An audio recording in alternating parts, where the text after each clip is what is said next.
Bonani, umqeqeshi wensizwa lo. Umfana wasempendle. Kunensizwa nje ekhomentile kwenye amavidiyo yami. Umfowethu uyakhala ukuthi kunentombazane athandana nayo since ngoSeptember. Manje yonke into eqaleni bihamba kahle, befonelana, be-WhatsApp-ana, kungekho lindo omunye ukuthi kumele kube yena ofonayo noma o-WhatsApp-ayo. Ngoba vele ekuqaleni yonke into ihamba kahle, yabo. So-ke manje inkinga kusethu umfowethu isilinda yena manje ukuthi kube yena o-WhatsApp-ayo noma ofonayo. So mangabe engakwenzanga lokho abaxhumani. Kuhamba nje isikhathi eside koze kubuye yena umfowethu kube yena o-WhatsApp-ayo noma ufonayo ukuze lento yabo iqhubeke. Ngamanye amazwi kusho ukuthi umjida sekuyena osebambile lento yabo le abayibiza ngothando. So uma engahlehla naye ingavele nje phansi iphele kanjalo. So befuna ukwazi ukuthi esimene esikanjalo angenze njani ngoba naye usekhathele ukujola yedwa manje. So ngamanye amazwi amehla akhe umqondo wakhe usuvulekile wabona ukuthi ngeke ujola yedwa manje. Usekhatheleke manje ukubamba kumisa lento yabo eyedwa ngaphela othandweni kuyabanjiswana. So ubhalile umfowethu wathi ke umqeqeshi kunengane engithandana nayo since last year September. So ngenkathi sisaqala ukuthandana yonke into ayibi right, sifonelana noma sisobabili yonke into yayimnandi. Ngoba vele mfowethu manisaqala yonke into ibamnandi, hawu kuba nje akube nje akujatshule kube mnandi. Hayi ekuhambeni kwesikhathi izinto ziyashintsha. Kuhlezi kunjalo. Bese uyaqhubeka umfethu uthi ke kodwa manje angisayitholi kahle ngoba ayisangifoneli, ilinda mina ngiyifonela. Ayisangitext ku WhatsApp, ilinda mina ngitext kuqala. Shuthi mina mangingazange ngiyikhulumise kuqala angeke sikhulume. Ngikhuluma nje sesina 8 days ngagcina ukukhuluma naye ngoba nami sengikhathele ukujola ngedwa. Yabona mfethu mina ngizokutshela yabo 8 days ngamanye amazwi isonto nosuku olulodwa lelo. Into encane mfethu. Thina sike sihlale 2 months nomuntu. Simlinde. Sihlale kuphela 2 months wonke ngoba siyazi ukuthi thina sagcina ukufika kuyena. So mangabe engasafiki thina sesithathe ngokuthi kushuthi akasagcwele ngathi imziba kanjalo nomphela. So ke kuze kuphela 2 months abuye la khona usuthi nawe hayi cha shuthi kuphelile abuye ngoba mfethu ngeke kudlala intombazana. Yabona into enye engimele uyazi mfethu ukuthi yabo lamantombazane lawa akhule ngaphansi kwesandla sikamama, umama kuyena inhloko yekhaya. Uthothi ubaba ukhona ekhaya but ubaba weak ubaba. Mangabe ufuna into ethize uthi uyakubaba ubaba ukukhomba kumama because umama uyena njani onezwi lokugcina, uyena oyinhloko yekhaya. Kusho mangabe kufika isigebengu umama uyena uvuka eqala ubaba ekhona weak ngamanye amazwi. So yabo lawo amantombazane akhule ngaphansi kwesandla esinjalo, umama kuyena olidayo ekhaya. Akhula naleyo mentality ukuthi nje mina ngintombazane mina kumele abe leader yonke. So mangabe ngisothandweni kumele uzwe ngami wena mfana. So ke nawe mawuqhamuka ekhaya la khona ufunde ukuthi mawumuntu wesilisa wena olidayo niyaclash, niyazama kona ukuthandana nizama ukuthi izinto zihambe kahle phakathi kwenu but ayilast mfethu into niyaclash ngoba egcineni kumele kube khona othobela omunye othandweni ukuze lihambe kahle. Kumele kube khona yabona amazwi akumele alingane, kumele kube khona izwe laziwa ukuthi yabo leli ke ilona lokugcina then amanye alandele kanjalo. Yabo kufana nasemsebenzini, yabo emsebenzini kukhona on pet yena mhlawumbe imanager noma supervisor wena then kanjalo.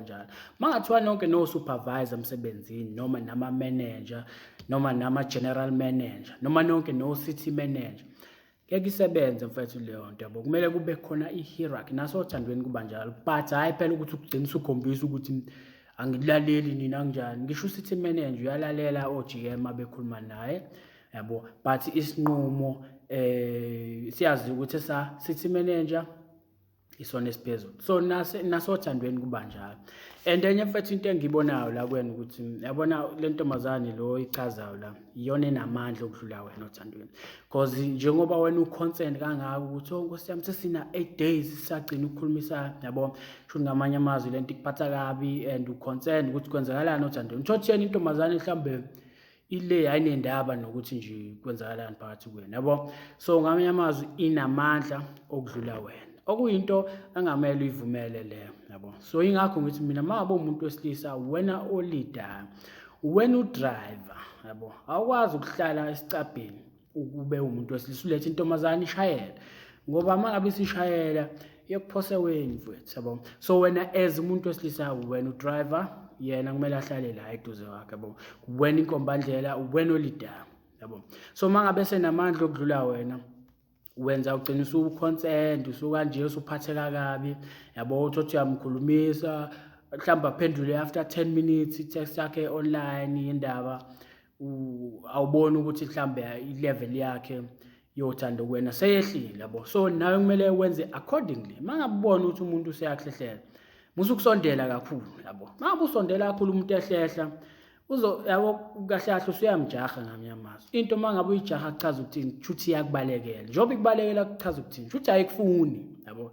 So akwazi ukujaha into engakufuni ngoba kushuthi iyabaleka. Mangabe ibaleka kushuthi ayifuni ukuba kuwena, yabo. So into ekumele uyazi leyo mfowethu ukuthi umuntu mangabe engasafuni noma esekhombisa uthando lwakho ukulehlisa kuwena, akumele usondele mangabe ehlehla. Mangabe ehlehla kushuthi akasafuni ukuba kuwena, yabo. So kumele uyibambe lapho mfowethu. Into mangabe kweyakho ayikubalekeli, iyahlala nawe la eduze, yabo. So ke ngamanye amazwi thina into ekumele siyenze, kumele sibuyise amandla, yabo. Siwathatha amandla kuyena, sizama ukuthi siwabuyise ngakuwena. Mawukuthi into wena izolast, yabo. But ke akukho guaranteed ukuthi mangabe usuwenza into engizokutshela yona naye uzobuya, because mhlambe naye amantombazane mfethu asheshe ukuhlakanipha, athi no 17 18 asuke senza zonke lezi zinto, yabo. Thothi nomjida awunendaba nalezi zinto, asixoxa sibonisane ngoba ayithina sibe nepride ebhedayo, yabo. Asibonisani ngalezi zinto, ugcina nje sudlala intombazane awuboni ukuthi kwenza isilimo, yabo. So ke but ngiyabona nje ubusho ukuthi senina 8 days should consent ukuthi Nkosiyami uzongilahlekela lo muntu, yabona. Yabona into esibulala ifear, yabo. Uma unefear yokuluza umuntu empilweni, ngabe isithandwa sakho, ngabe umngani, kungabe umsebenzi, yabona. Isingisi sithi what you fear you attract. Ngamanye amazwi lokho kusabayo ukuthi kuzokwenzeka kuvele kudonseke kwenzeke, yabo. So mfethu ungakusabi ukuluza umuntu empilweni yakho, ngoba mangabe usaba eventually leyo nto izovele yenzeka, yabo. So umuntu ongabe ezoba nawe uzoba nawe. So kumele ungabona ukuthi hayi Nkosiyami angangishiyi, mangabe usaba ukuthi uzokushiya vele ngoba uyasaba, and futhi mangabe kumele akushiye uzokushiya, yabo. Into yakho mfethu iyahlala nawe, ngeke ize ikushiye mangabe kweyakho. Mangayona yakho kuzofika isizathu noma kuzofika into ethize ihlehle ikushiye, yabo, ngoba kuyona yakho.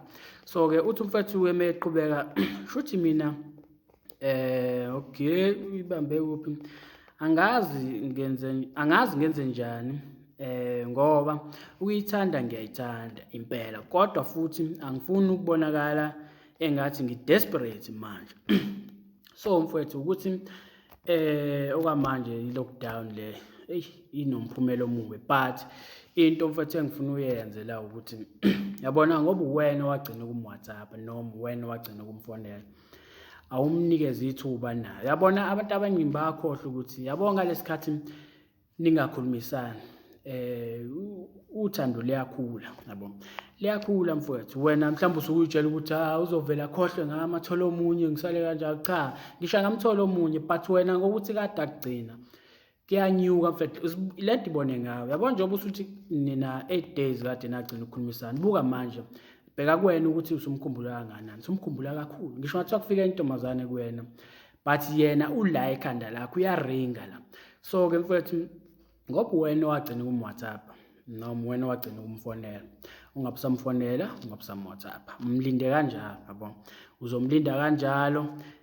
Makuwukuthi mhlambe egcina kuphele 2 weeks 3 weeks, ngisho athiwa kuphela inyanga, njengoba kuthiwa thina ake kuphele 2 months umuntu usemlindile, ngoba phela asifuni ukuthi umuntu akwenze isilima, yabo. Thothi wena usugcina usuza kakhulu, yena uyakuhlehlela, yabo. So ufuna ukubhekana nesimo esikanjalo, right? So mangabe kuthiwa kuphela ngisho 2 months, lento oyobhekene nayo manje kuthiwa yino contact, yabo, uzongena kuyona ke nawe uzoyandisa, ngoba naye kumele abone ukuthi no awuzudlala intombazane, yabo. So ke mangabe kuthiwa kuphela 2 months engabuya, ayikho inkinga. Ungathi uphinde usubuyela kuyena kube kuwena wagcina umWhatsApp ile, phela nawe kumele u-increase ivalue yakho njengensizwa, uzivaluishe ungayijahi into ubonayo ukuthi ayikufuni. Kuzokusiza ngani ukuthi lokhu WhatsApp umfonele, uyabo ukuthi lo muntu akasabambisene nawe, mhlawumbe usethola omunye, yabo. Uma ukuthi uthola omunye, menze ispace sakho asizwe ukuthi awusekho eduze kwakhe, yabo.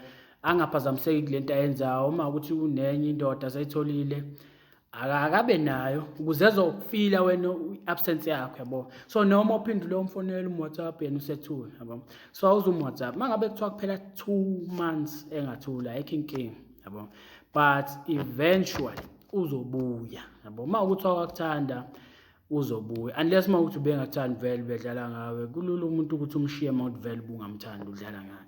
But uma ukuthi ubekuthanda uzobuya mfowethu. Mangabe ebuya into ozoyenza wena uzama ukuthi awuzokhuluma into engendawo, ngoba into esibulalayo ukuthi sithi masaqala ukuzihamba kahle ufuna njalo WhatsApp njalo, yabo. Uzama ukuba nenhliziyo yathi yonke inomthelela omuhle. So into ozoyenza mangabe kwenzeka but ungaphindanga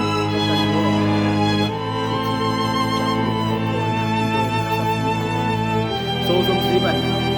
Mangabe sebuya after 2 months, after 2 months, mangabe buya into ozoyenza uzama ukuhlela usuku ukuthi ubonane naye into ubona ngoba nawe lapho